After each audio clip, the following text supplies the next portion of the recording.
welcome. I am super excited to be here. If you're as excited as I am, why not use your favorite emoji and just throw it up so we'll see just your favorite emoji. I can see Dora. Yeah, thank you. Use your favorite emoji. Just keep flinging it. Right. Thank you so much. So in the chat box, I want you to just write where your name, where you're joining from, and your expectation from this session. So your name, where you're joining from, and your expectation from this session. So I want you to quickly put that in the chat box. Yes, let's have that. Let's have it coming. Your name, where you're joining us from, and your expectation for this session. So yes, let's have that. I can see Mary, I can see Adams, I can see Richie's, I can see Amida. So please let's use the chat box. Let's add that. Let's add that. Let's add that. Okay.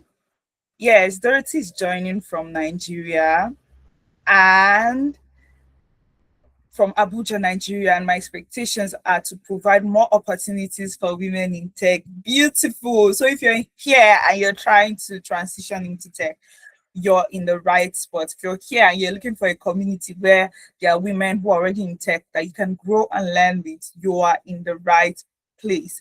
And even if you're a man and you want to be an ally, please, by all means, you're in the right place. Okay, I can see I am Mary Kama joining from Abuja, Nigeria. Beautiful. Let's keep it coming. And as we're tweeting and writing about what we want to expect, please, let's also don't forget to share. Let's not forget to share. If you have people who needs to be here and they are not here, please, let's have them join the room. We want everyone to be here to have this conversation. Thank you so much. So I'll keep on reading as it comes by. So we'll quickly go straight into the purpose of this session.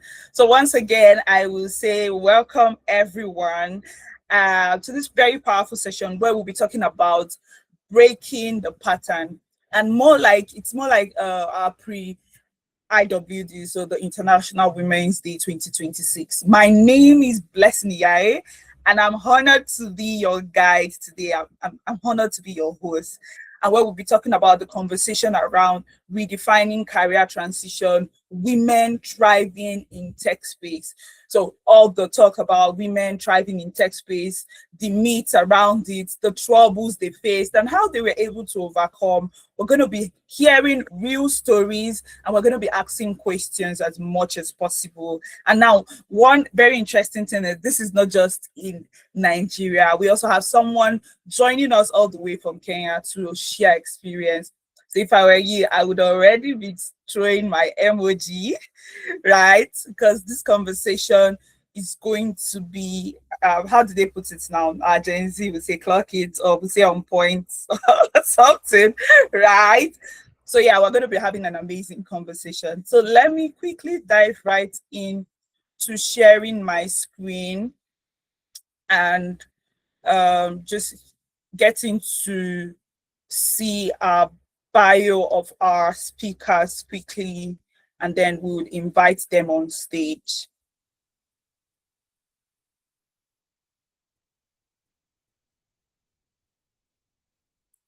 Okay, confirm you can see my screen.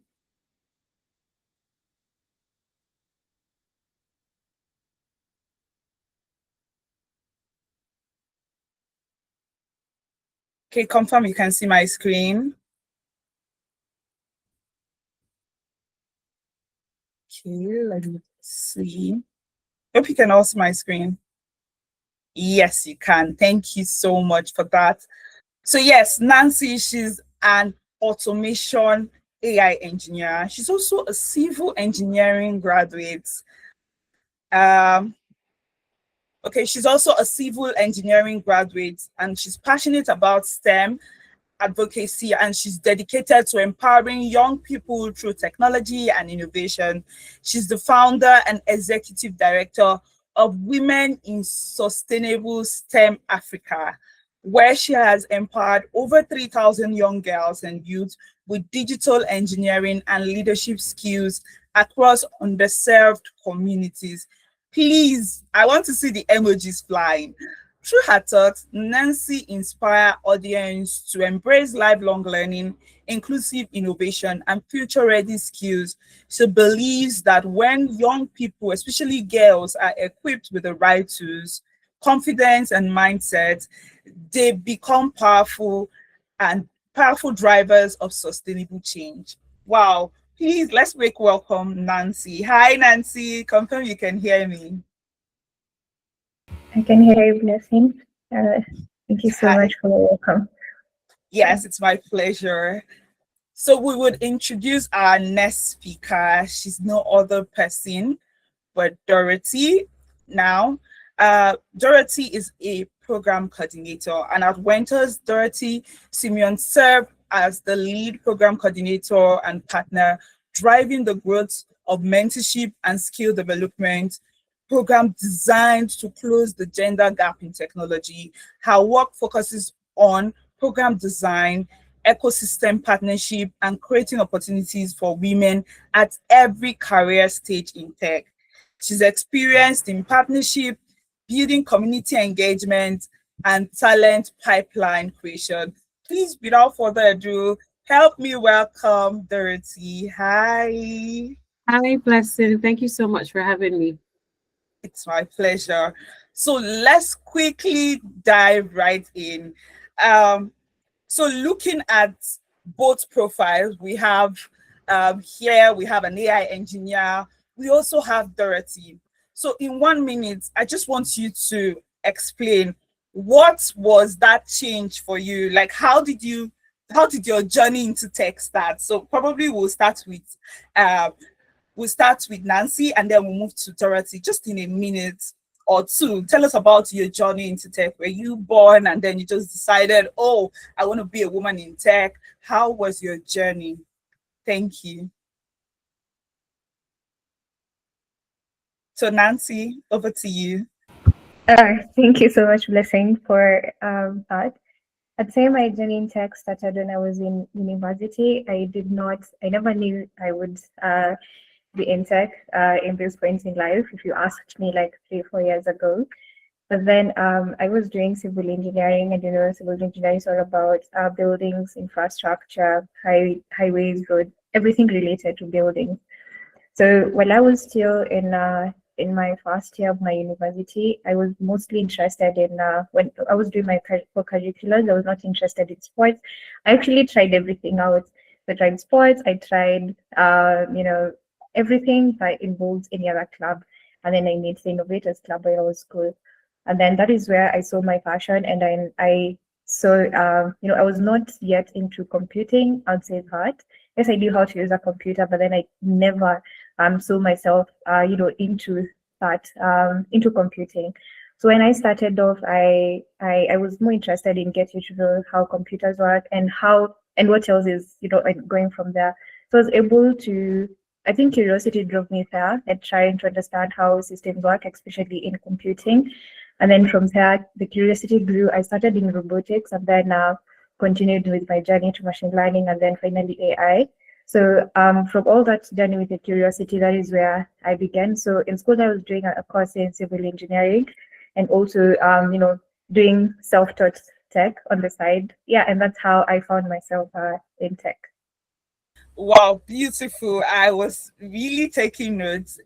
What struck me in what she said was about trying out everything. So if you're a woman here and you're feeling like, oh, it's like I've tried out everything, you're not alone, right? And then curiosity, you need to be curious, very important. So let's go over to Dorothy. How's your journey? Okay. So mine is a bit of a funny one. So in secondary school, I was in art class. As a matter of fact, I loved poetry, and I was one of the students that was awarded for best in literature, as at that time. The funny way in which I stumbled on technology was in the university. My parents had me go to this university, and I pretty much was asked, what do you want to study? I saw software engineering, I saw, other tech tech courses, but to be honest with you, I had zero idea what they were. And the only one that sort of sounded familiar was business information systems. Now, I had zero idea what information systems was, but I did know what business was because in secondary school, we had been taught about business. So that was the one familiar thing that I saw. And so that's how I moved into it. And yes, as they say, history has taking up it's a lot of information with having me just go through all of that in secondary school and then with masters where I now did in management information systems. And yes, today we are programs coordinator for women in tech community. Yeah. Wow, beautiful, amazing. I love the transition. So if you're someone here and you're feeling, I'm in arts, oh, I don't think tech is for me. So we have someone who from engineering went into tech, and now we have someone who from arts also went into tech. So you're not alone. We have women who are going through whatever you think you're going through, and you're in the right space. Okay, so this question is for you, Dorothy. I know that transitioning from art to tech, there would have been doubts and fear. How were you able to overcome them or manage them? Do you want to share, like, do you mind sharing like a tip or two with us? Right. So again, I was a teenager when I got into the university. And again, like I mentioned, studying business information systems, I had zero idea, zero mentorship, zero information on that field. However, I think one of the things that helped me a lot was the fact that I was able to be around people who had interest in the field, or in that course, and that sort of helped me along the line. Another thing was because I saw how interested they were and how they had simplified it in their world, I wanted to understand that simplification and apply it to mine, because I'm from a Nigerian home where the father expects, or your father expects, that you come out with A's.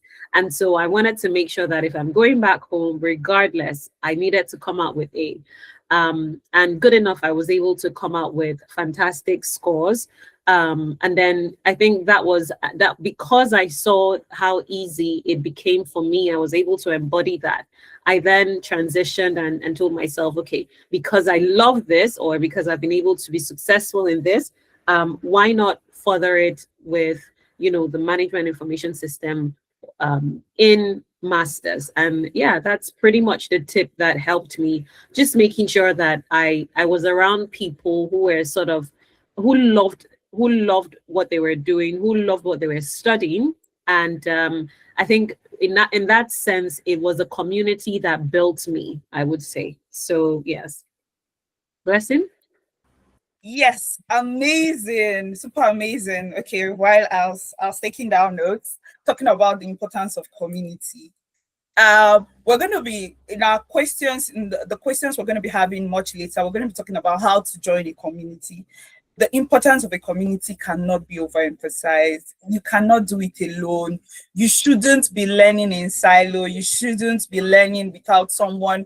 When you have questions, you don't have someone to tell, or you don't have people to just fall back to, right? And you can see how it has helped her journey to transform. So if you're here as a woman and you don't belong to a community, this is a wake-up call for you.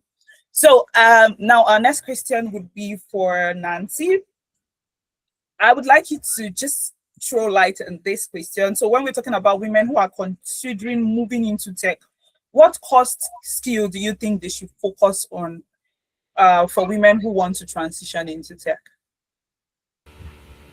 First of all, I'd like to say that it's not, an easy journey when you just sit down and decide that you have a path that you thought you're going to follow it and you're going to, benefit from it. But then you see something, you get curious about it and you want to follow that path. It takes a lot of, you getting to ground yourself and have a lot of meetings with yourself to get to understand yourself better, that you want to switch or you want to transition from one career to another. So it's not as easy as it sounds, but when you get to that point where you want to do it, it's the best at the end of the day. So first of all, is you have to be open-minded, because we cannot transition into something, we cannot go to something if you're not open-minded to get to learn more about it. So opening your mind to know that, yes, I'm so curious about this thing, I want to go for it. And learning that at the end of the day, you can be able to appreciate and welcome everything that it offers. So yeah, the second thing I'd say is having the skill of understanding where you fail. There are so many things that drive us to do something that you're seeing. For example, for me, I saw that there was a problem existing in the society when I came, even when I founded the organization, and that is also one of the reasons why I was driven to tech. I saw a problem in the society, and I had that problem-solving mindset to be able to identify that problem and say that I can use tech to find a solution for it.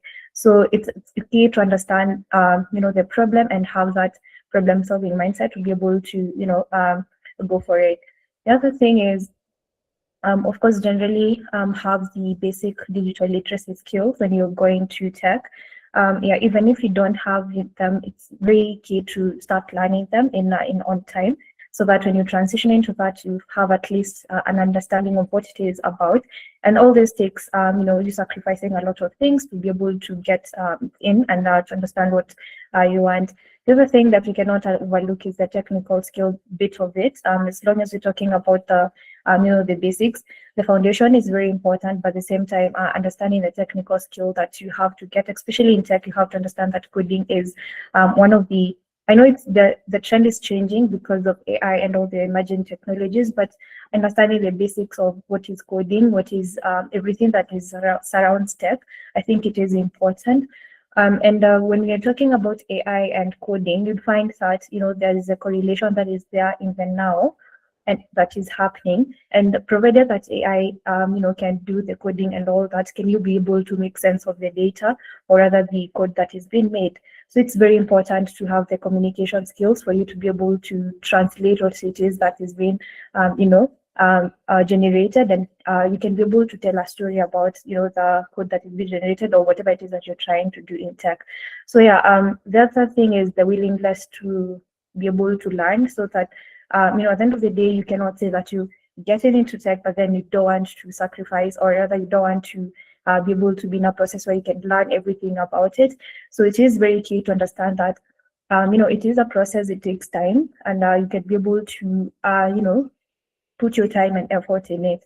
So it's not just the use of the tools, it's something that rewards thinkers. So you have to be a thinker, you have to understand everything around it before you transition into it. Beautiful, amazing. A lot of nuggets there from saying that starting a career is not easy.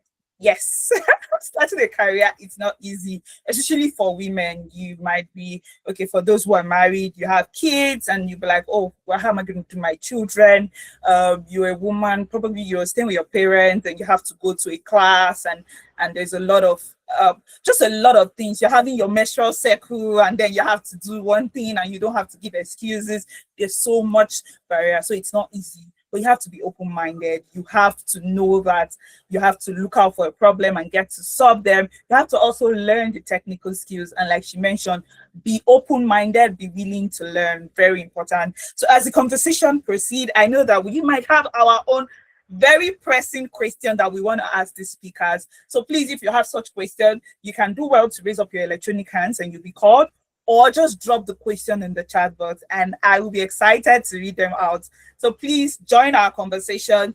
Do well to drop your question in the chat or raise up your electronic hands and you'll be called to just shoot your question to these amazing speakers who would love to hear from you. And please don't forget to share the link. Keep sharing it. We need more women here. I can see we have over 19 women already on the call, or 19 persons rather already on the call. Please do well to continue sharing. This is a conversation no one should miss. Thank you so much. So I will go to the next question, and this will be taken by Dorothy. Now, when Nancy was talking, she talked about the importance of certification. Now, but there's this trend we notice that sometimes it feels like people are in like certification loop from one boot camp to another, and then they're not even applying for jobs. And then you ask someone, "Oh, I've done like 15 boot camps. Do you have a portfolio?" And they have nothing to show. So, how important are certification versus practical experience in today's tech job market, and how do we get to balance them all? Thank you. Absolutely. Well, certifications are highly necessary, but I would say there was a point when, the loop of people having to get certifications upon certifications was trending, and I think that was like a few years back. It was a hype where people were just getting certifications, and then when it was time to have them interviewed, they had zero practical experience, which sort of made the world realized that there was a deficit that needed to be fixed. However, I would say something that I heard recently, and I hope this is true because I didn't do my research, but it said that I think it's in Japan or where the universities are requiring that the PhD students don't just come out with thesis, that they actually come out with not just research, documentations and all of that, but they actually build a product. That is what would be, their that's what shows what they have learned over time. Nobody wants to read your documentation, your research thesis, and I think this is the same thing that has to be applied. I'm someone who loves to get certifications. However, I will say in the balance of life in general, you have to not only get certifications, but if you're that woman who believes, you're just transitioning and you're starting off, yes, do get the certifications because it makes, the recruiter see you as someone who is very interested and looks out for yourself. However, this is the essence as to why there are volunteer opportunities where you're now able to practicalize what you're doing, and have yourself learn. And you may be asking, oh, but I need some level of paid internship opportunities. Well, up until you're able to get the paid internship opportunities, you need to gain some level of experience and not delay your growth process. Hence, I would advise, if you do find unpaid internship that would definitely give you that lip and pivot you to the next level, then you should take on the opportunities pending when you're able to get the paid opportunities, right? The internship opportunities. So yes, that's how I believe that the balance should be. But I do again believe that we would get to a point where as much as certifications are good because they only test your knowledge, for that season.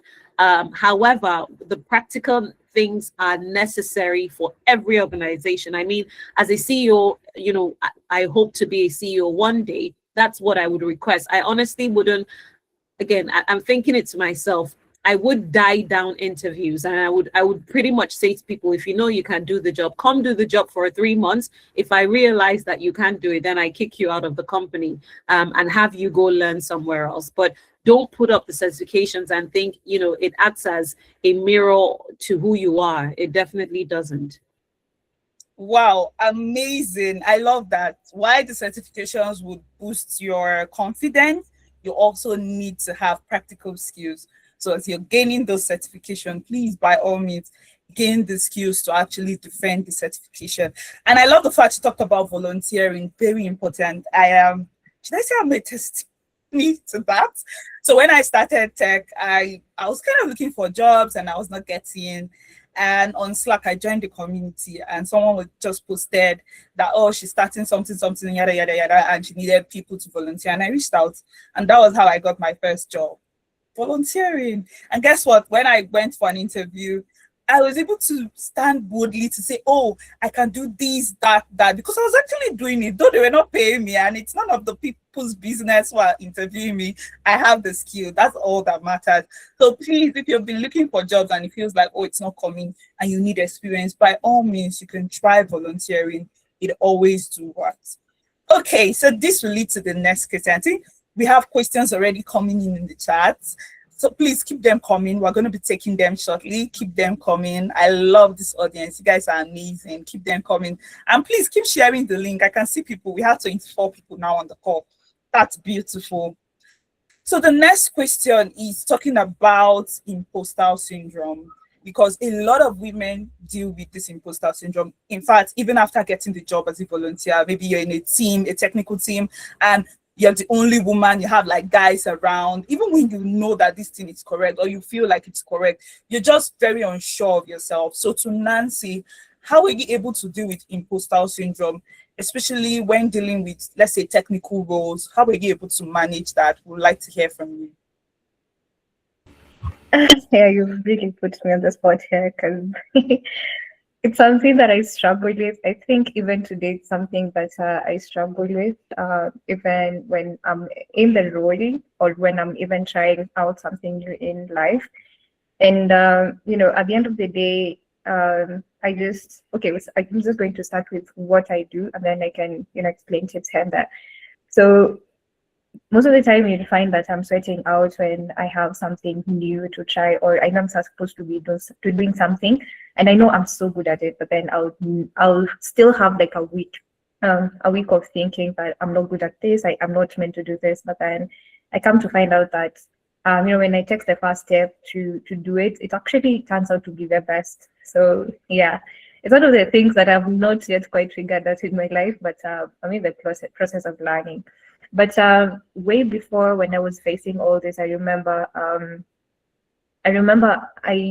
thing that I have never been afraid to do is take the first step, as I've said, to get into what it is that I want to, and to be able to get, especially in the technical roles in tech, it's very important to understand that you have to prepare very well, because yes, we're saying that we're ladies, we want to get into tech, but we have to understand it the same from before, the technicality of it. So preparing yourself very well, so that when you get into that position where you're doing an interview or you're given a practical setting to be able to do a project, can you be able to show with confidence about what it is that you've been given? Do you have the basics? If someone asks you a question, do you have the basic knowledge of everything? So it is important to remind yourself that you did not get there by accident. For example, if you got the role, or if you're in the process of getting the role, you have to understand that you have been preparing for this process, and the reason why you got there is because you're good at it. So believing in yourself, it's very key. You have to have that confidence, and confidence comes from competence.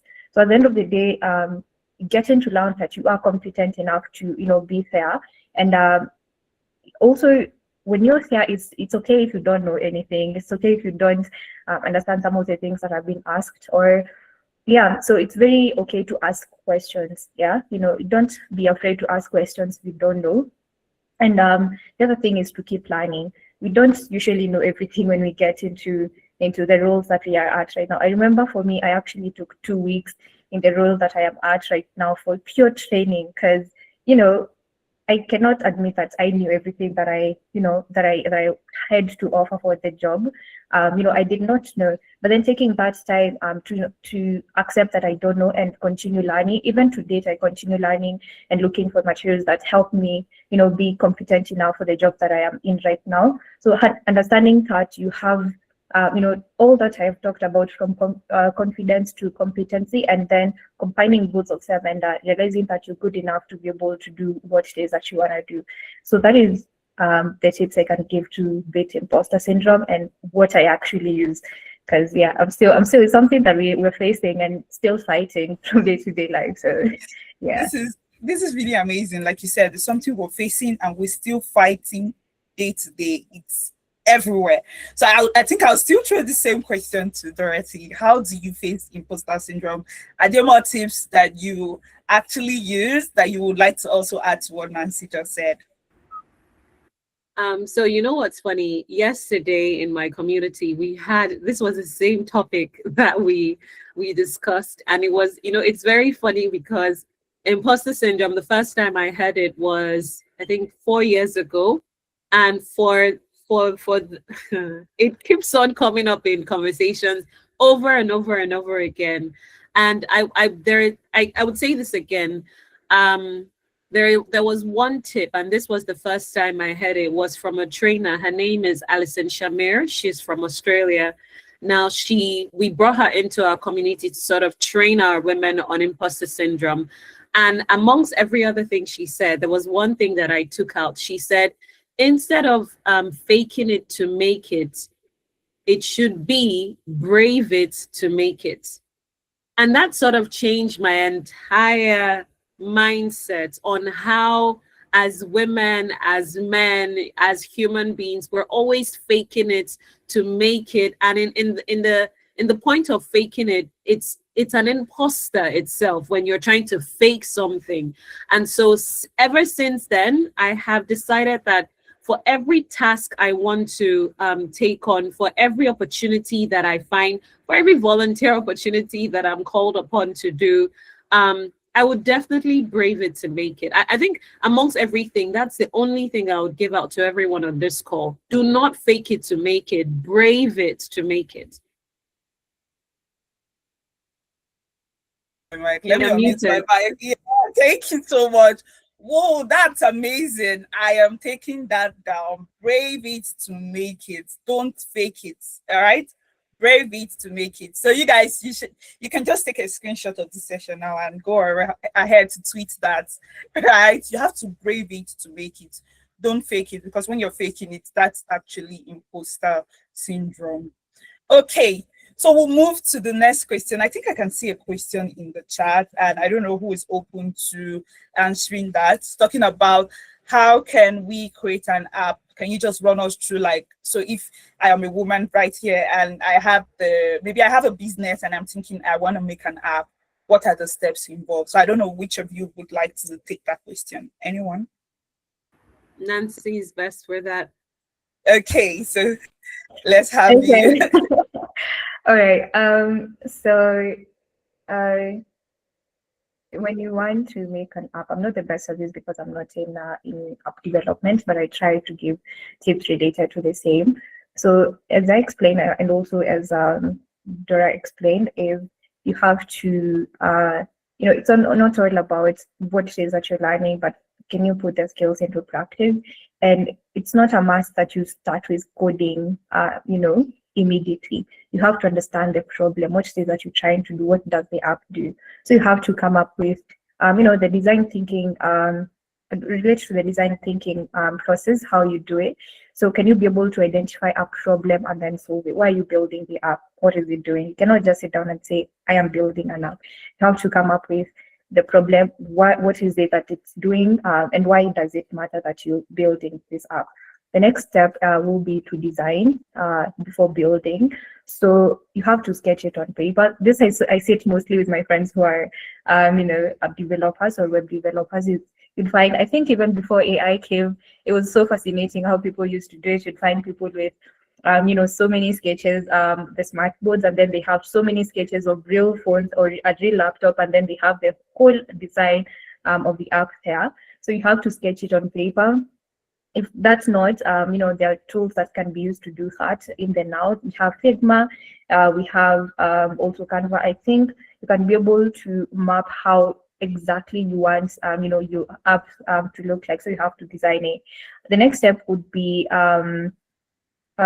you can start with a prototype. It's not a must to build the whole thing. So you can start with a small version of it. So to do this, if you're not in coding, if you have not started the process of knowing how to code, you can start with the no-code tools or the low-code tools that are there. The goal is to have a small version of what it is that you're trying to build before, you go through the whole process. So find, as I said, Figma and also Canva, and also you can find other now no-code tools online, and then be able to build a small version for it. And then you can actually even share it with your friends and try to see if it's something that is doable.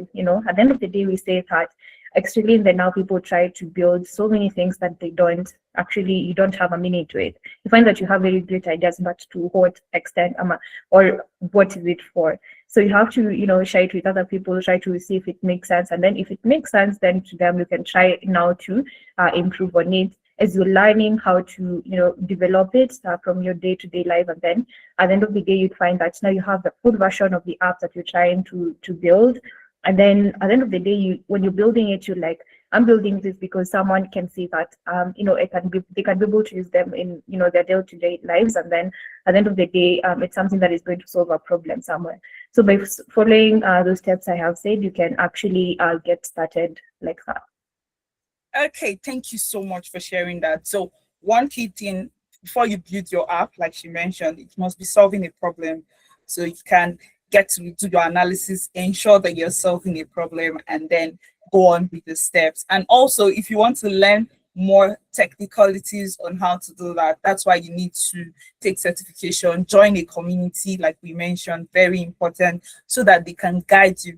It's possible that that app you want to build, there's someone who also have same idea or is also building something. You can just become co-founders, and before you know, one person is pushing another and the app is out in the market. Thank you so much for asking that question.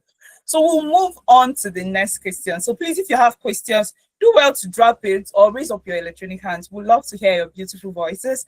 And so we'll just call you on stage to ask your question. Now, this next question would be for Dorothy. We'll talk about women going into tech and how what tech market feels so choked up with guys.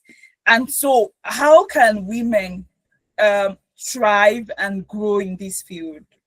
We want your and let's bring it home. How did you thrive and grow in this field? Okay. How did I thrive and grow? Okay, so when I started, with project management. And because I was so new to this field, one of the things that I did was I recall that there was a workshop that was called in my church, and the lady was coming in from the US. She was working, I think, with the British. I can't remember what it was. But I told myself, because I was someone who had already heard about project management, I wanted to, I was looking for different opportunities where I could just, infuse myself and learn. However, this lady comes in, she does her presentation and she shared her phone number. I got her phone number. After that, I asked her, would you like to be my mentor? She agreed pleasantly. And it took an easy step for me, because she took on that spot as my mentor. She was so good at it because she had several projects that she wanted to handle, but she said, okay, because you're my mentee, I need you to learn and get up to speed. You need to join, this project, which will definitely help you. And so this was how I knew about what a mentor is and mentorship in itself. And that was one thing that helped me to thrive. Later on, a friend of mine called me and said, oh, you have experience in this. I would like for you to come work in my company as a program coordinator. I had zero idea on what I was supposed to do, but then again, I think God was always in the phases of everything, but I found myself in that position again. I have been thriving for 5+ years, up until last year, when she said, you know what, we've seen the work you've put in. We want you to be a partner at this company. And now I own a certain percentage in that company. Now, it just shows, the level of growth, the level of commitment, and then, mentorship itself, my desire to want to learn, and the God factor in everything that I have done. I think that answers the question, because I don't want to expatiate it more than I have. Yes, I totally agree with you. Like, talking about mentorship, I think I'm going to come back to you after taking Umo's question. Richie's hand is up. I'm going to come back to you about mentorship and how your community can actually help mentor people. But I totally agree with you. It's very important, because when you have a mentor, it means that they already walked the path that you're about to walk. So they can guide you and hold you and ensure that the mistakes they made while going into that path, you are not making that same mistake. And like you said, they might have side projects. So you're someone who's looking for a job, or you want to be a data analyst. Do you have a data analyst as a mentor? So if you have a data analyst as a mentor and they have, like, let's say a job comes in and they want to pay 200K and this your mentor is already earning in millions, what does it do? You're just like, bless him, please take this 200K job. It's right. And then you'll be eating off from your mentor. So very important. Okay, so now let's take Richie's question. Hi, Richie. Thank you for joining the conversation. Please, over to you. All right, good evening. Thank you for the opportunity. My question goes this way. Okay, because I've actually been in a tech space, and there are sometimes where you feel with all mentorship, all the learning, because when it has to do with tech, every day you have to learn. Go on YouTube, you see different people coming up with their own ideas. And how do you fix yourself when you get to let me not say climax, when you get to a stage that you feel, I don't feel like going forward. Let me just stop here. How did you push yourself out from that circle of thoughts where you feel like it's like it's not working? I've tried everything, it's not still working. How did you remove yourself from that circle? Because definitely there will be a time that you feel like it's like I'm not going forward, I'm stuck. So how did you save yourself as a woman from that circle?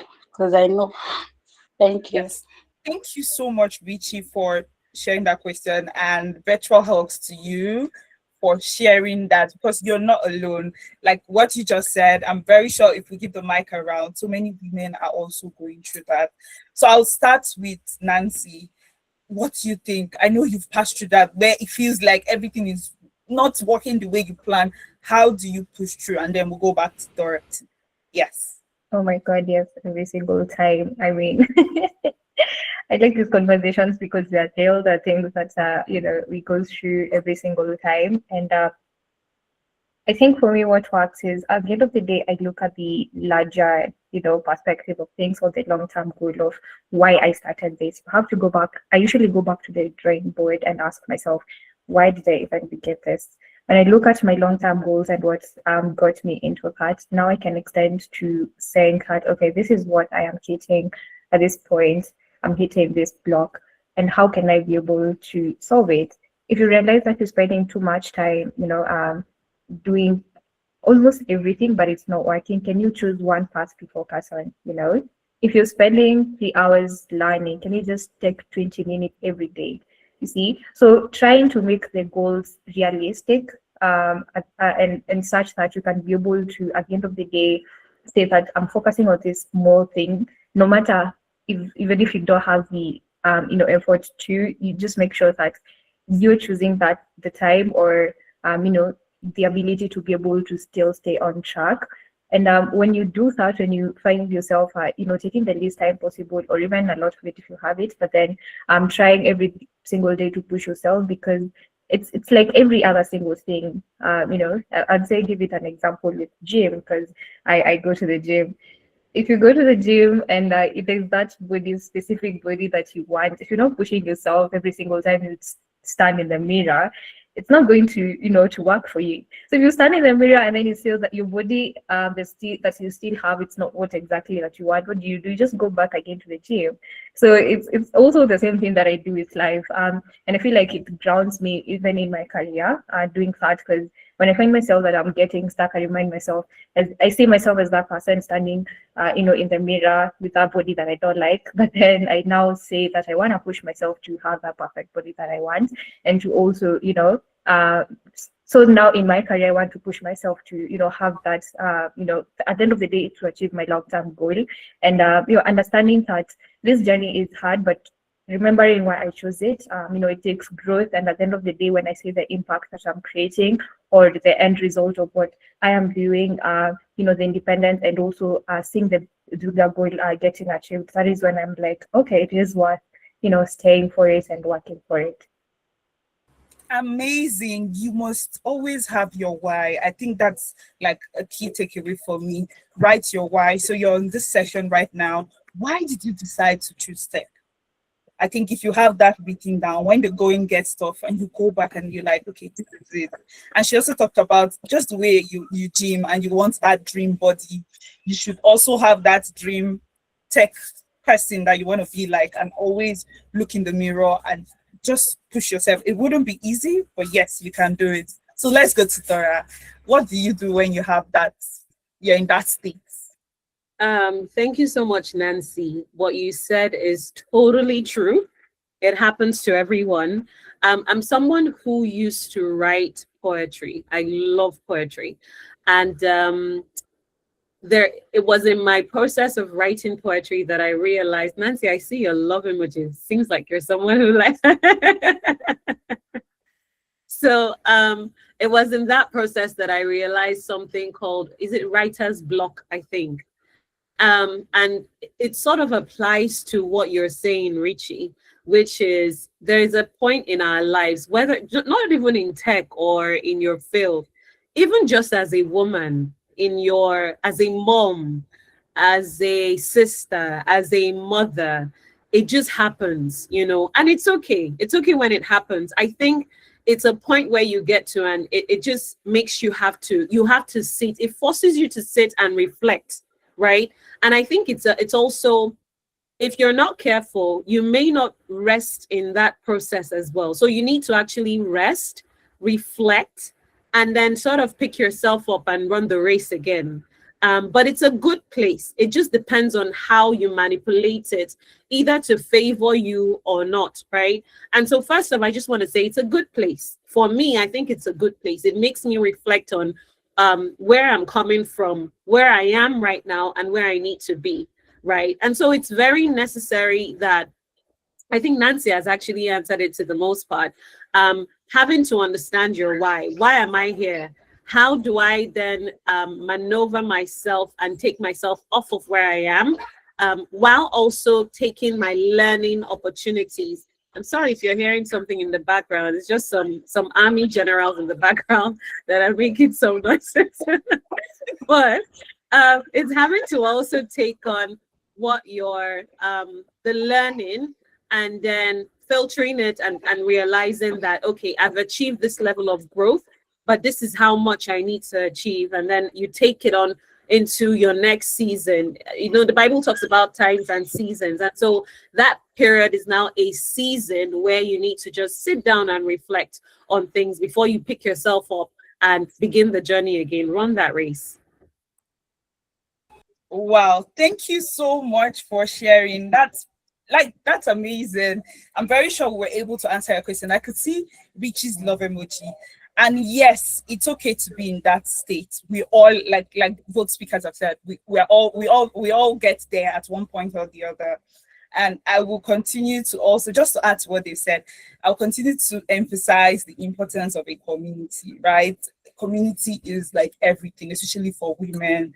You can also get to have women who are passing through the same thing and just onboarding, like what you just did today, just get to onboarding without being judged, without being criticized. You just have somebody you can just tell and like, this is how I feel. And that person will just hold your hands. And that's why community is very important. So with that, I will still go back to Dorothy to please share with us, because Dorothy, she's a partner at Winters and she has an opportunity, she's growing an amazing community for women in tech, and they have an amazing opportunity that they would like to share to every woman who is on this call today. So yes, over to Dorothy before we take our last questions. Thank you. Absolutely. Thank you so much, Blessing. I just want to appreciate you for having me here, and thank you to the speaker, Nancy. I don't think I know you're such a brilliant woman, and thus far from how you have come. So you're an inspiration to a lot of women, and I'm so excited that I was able to meet with you today. So love and much to you as well. And to everyone in the community, it's great that you're here. I just want to start by telling you how I met Blessing. I'm trying to, I hope I'm able to remember, but Blessing was part of my community where she was able to gain a fantastic opportunity via data analysis. So my name is Dorothy. I am a lead program coordinator at Wenters and also a partner at Wenters. Now, Wenters is a women in tech community. I'm just going to simplify it for everyone here. What we do is our vision is to nurture women in technology globally. And so we design programs for women in diverse levels, whether you're an undergraduate up to women who are startup founders. But our focus and my focus for today's conversation are on two groups of women. The woman who is an undergraduate, has zero knowledge about technology, is a beginner in technology, right? That's one of the group of women I want to speak with. The other group of women I want to speak with are those who are in intermediate level. You know, you are a stay-at-home mom, you had some knowledge about technology, and you just want to grow again in that field, or you're someone who is already in the field, but you're looking for some level of help and assistance. Now, this is where we come in. I'm going to share my screen and I'm going to be really quick. But before I do that, the reason why Blessing had me come here and the reason why, we had this conversation was because Wenters is offering, and this is only for 24 hours. Now, again, our desire is to have about 8 million women in technology via Wenters community by 2030. We want to do that by providing opportunities, whether it's free or not, but at very subsidized. We're a social enterprise, and we want to do this at very subsidized amount for women. And so what we do most times is we source out for sponsors that you look at our vision and say, we want to provide this for your women. And so while I'm able to share my screen, I'll be very excited to share with you what we were able to do so I'm just going to share with you the two groups of women, first of all, which are, like I said, the Discover Her women. Now, the Discover Her women are those who are, like I mentioned, right? These are the women who are undergraduates, tech graduates, stay-at-home moms, women who are pretty much beginners. They have zero knowledge in technology. And these are the women that we're targeting to promote our programs to, where we infuse mentorship, technical skill training, resume template support, internship opportunity and support as well, but majorly for complete beginners. Then we have the Launcher women. Now, these are women who are, again, like I said, right, you're the woman who is over 25, you have no formal work history in technology, but you want to pivot into tech. You are the woman who has zero experience or has some level of experience, or you're transitioning into technology. This is where you can fall into, or you worked in a non-tech field, teaching, marketing, whatever the case may be. You want to, again, come into technology. This is where the Launcher woman is granting you that opportunity, right? And so the Discover Her woman is where you're seeing the undergrad, tech graduate, the fresh graduate, the professional, the stay-at-home mom. For the Launcher women, you're the woman who is a late bloomer, a tech starter, or a career swapper. Whatever the case may be, the Wenters program, which is going to kick off in March, is definitely designed for you. Now, this is the opportunity. The program itself was costing us 80,000 Naira, or wherever you are in the world, $56. But we got a sponsor that said we want to pay at least 50% or more than 50% for the women who are going to be part of this program. But we want to do it for only those who would value what you're offering. And so for everyone who clicks into this, let us know who they are. We're gonna make the complete payment for them. So we said this is what we will do: reach out to women in communities such as Blessings Community and offer this to them. You may be asking, what are you offering for the woman who is in Discover Her? It's more than just mentorship. Wenters as a community, we have been offering mentorship for over 5 years. And so what we do is we pair you in a structured format for about 6 weeks to 8 weeks, where you get a mentor. And then we provide you with conversational themes, and you have your discussion in your field. Aside mentorship, we also provide you with interview preparation classes and resume templates that can help you when you're about to apply.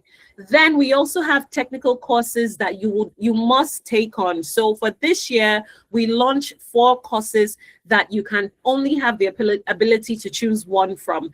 And that looks like the courses itself are either UI UX, full stack development, product management, or data analysis. These are some of the courses that we're offering, and you have an opportunity to be part of it under the Discover Her program. We also have you take on an internship directory. One of the things that we wanted to do this year was we designed our own Wenters internship program, which is to span for about 8 weeks. What this means is if you've been able to sign up for this Discover Her program, you get based on some criteria, you then get your access into the internship opportunity. Aside we just giving you an internship directory where you apply for jobs, you then have 2 months access to our micro internship opportunity for 2 months. There are other things that I'm not going to mention here, but you can check our website if you're really interested in this opportunity. Now, this offer itself lasts for only 24 hours. Again, it's because we wanted to do this for those who would value the program itself. Then for those who are in the Launch Her itself is a lot more program where we pair you with a mentor. Aside that, you get a LinkedIn optimization session and with an expert, as well as the resume optimization session.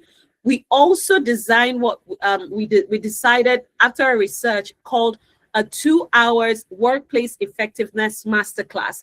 Now, this alone is valued at 300,000 naira for one person. But because of who we are, a social enterprise that looks out for quality for women, we're trying to make sure that, again, we can get more women into technology. We have been able to subsidize this. The cost of the entire program itself, while you're also having access to technical skills training in only product management or data analysis, you get this for 75,000 naira. Yes, you heard me right. 75,000 naira for a 6 weeks program for the Launch Her program, right? I don't know how else to emphasize this to women. I do think that, and this is something that we're telling the community members, our goal is not to use this. I'm so passionate about having more women in technology. I know what it means to see more women in technology because as it stands today, technology rules the world. And if you snooze, you lose. This is the real meaning of you snooze, you lose. And so I'm here to just push this opportunity out. It's only going to last for 24 hours. If you're interested, please take on this opportunity. I don't know how else to emphasize this. You can check out our website is www.wenters.com. It's a women in tech organization. If you know that you're not able to, join in and you think there are other people that would take this opportunity on, please share this with them before, the opportunity would sparse out. We don't just want you to go into a 6 weeks program where you get a mentor for life and other things attached to that. We also want to push you into the internship program for 8 weeks. The essence of this is we want you to come out and say, I was part of this and I do have the practical experience based off of the recommendations because you obviously would receive a recommendation letter from Wenters, right? So this is more than you could ever imagine. This is more than 75,000 naira or 35,000 naira could do for you. And I'm going to leave it at that while I stop sharing my screen. Blessing.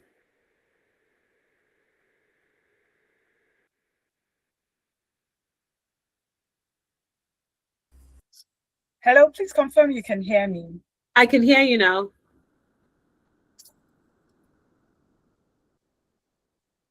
Hello, please confirm you can still hear me. Hi, Blessing. I can hear you. Okay, thank you so much. I think we have questions in the chat, so I will just read them. And thank you so much for sharing that. Like she mentioned, I'm a product of Wenters. Yay! When I started out, I did a program with them, data analytics, and it was amazing. And you can see one of their prejudices, and I'm doing amazing, right? So please, they're a beautiful family. By all means, jump on this. Okay, so we have questions.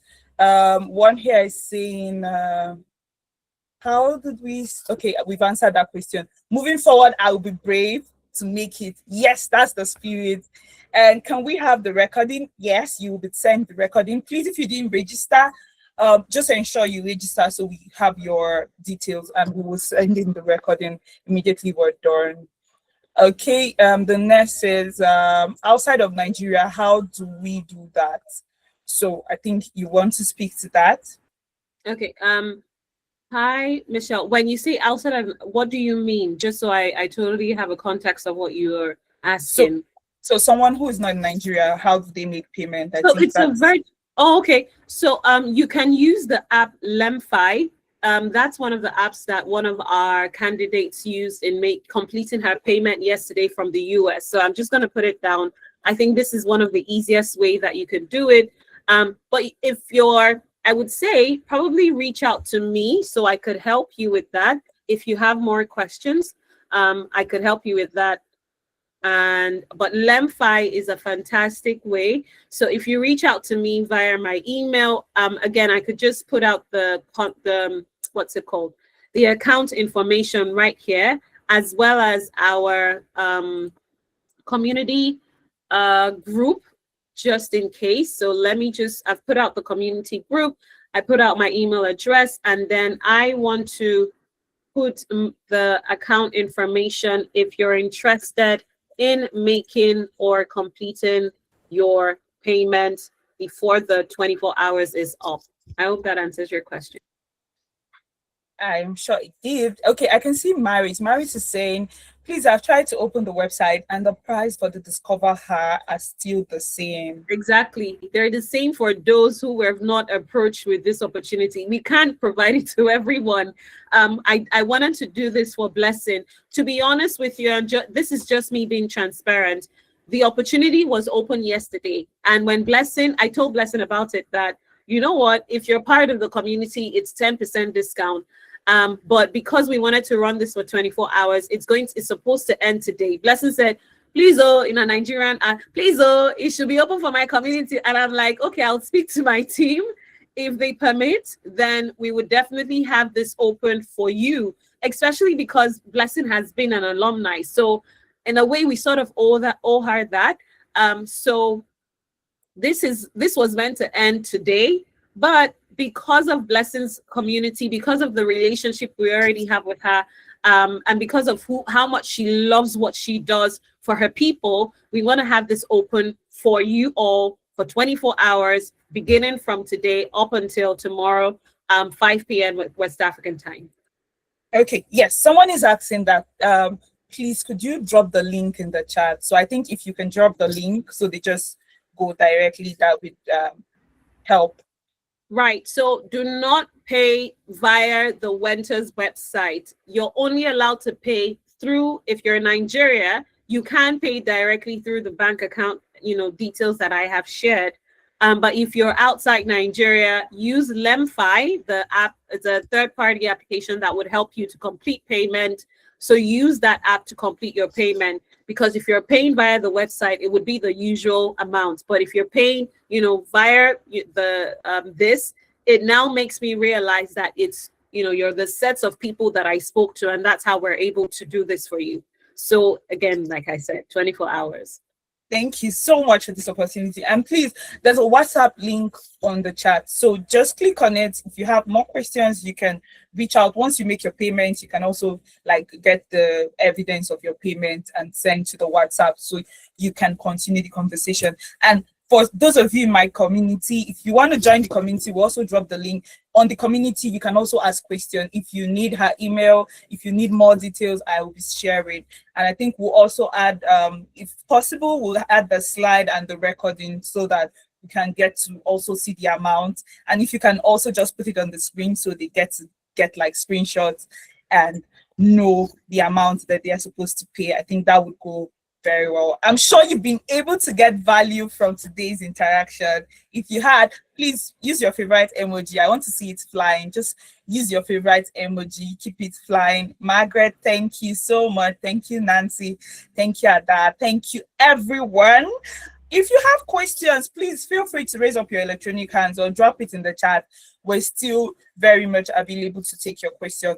While we'll just be wrapping up very shortly, I feel like we shouldn't wrap up. I've been enjoying myself, and I'm very sure you have also. So I would want from each and every one of you in one sentence or in 1 minute rather, because we're wrapping up, right? Starting from Nancy. What does breaking the pattern mean to you personally? And what's one key advice to people who are on this call today? Thank you. Thank you, Blessing. For me, breaking the pattern means, I think, even relating to what is happening, I relate to what I'm experiencing right now or what I've experienced. I'm trying to, stop the habit of being too comfortable with myself where I am at right now. Sometimes I might think that I have it all figured out, but then I come to realize that at some point I don't get it. So I have to continue to get out of that phase where I feel like I'm too comfortable and, transition into a phase where, when I look at what it is that I have is explained in my long-term goals, do they match exactly what I'm doing? So stop being comfortable and to, continue with the process of learning up to a point where, as I'm continuing with my own path, I am able to, get to where I am at or even be better by stopping the habits that they're making me feel like I am enough, but at the same time I don't feel like I am.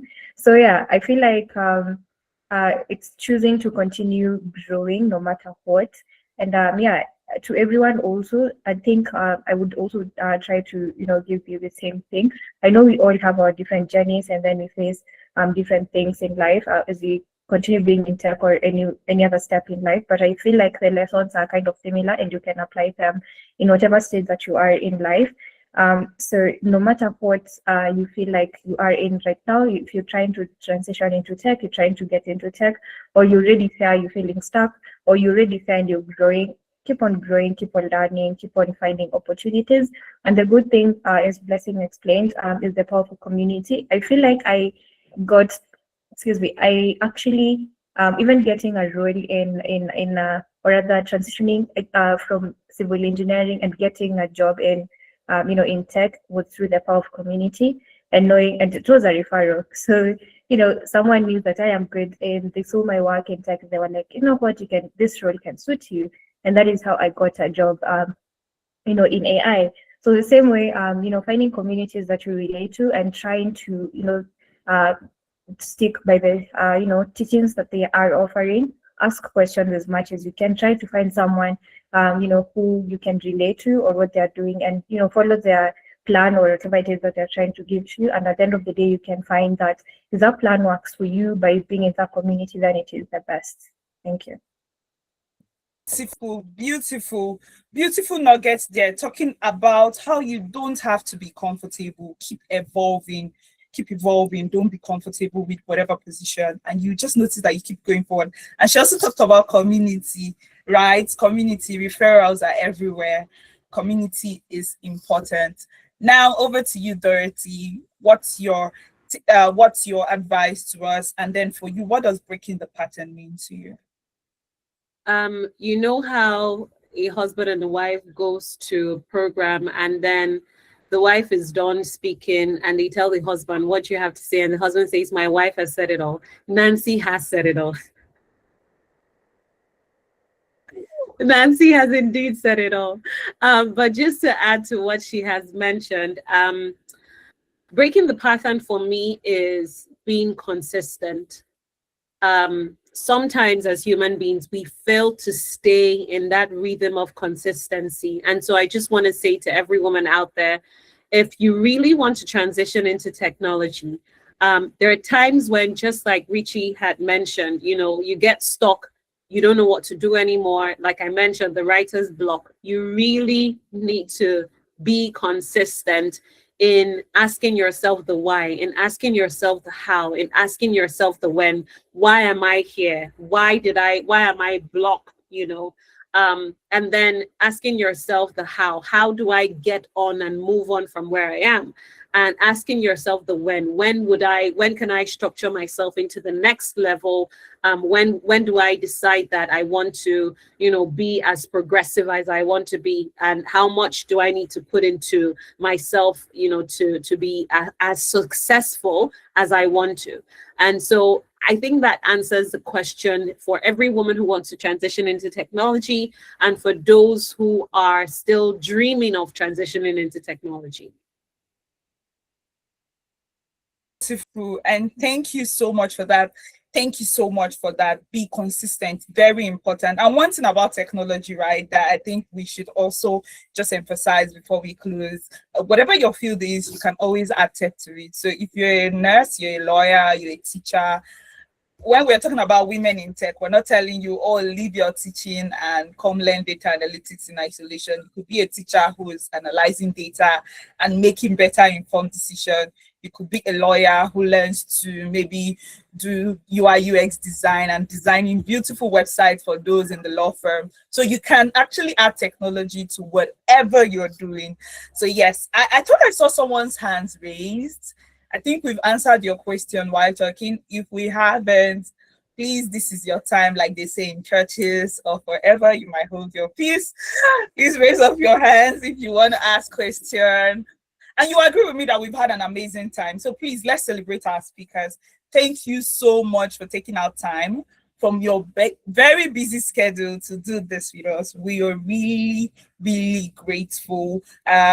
We really appreciate you, and we look forward to inviting you for more events. And just to say, please, if you're not a member of WTM, please do well to join. We'll be having our physical IWD in April, so look out for that. And we love to have same energy, even much more.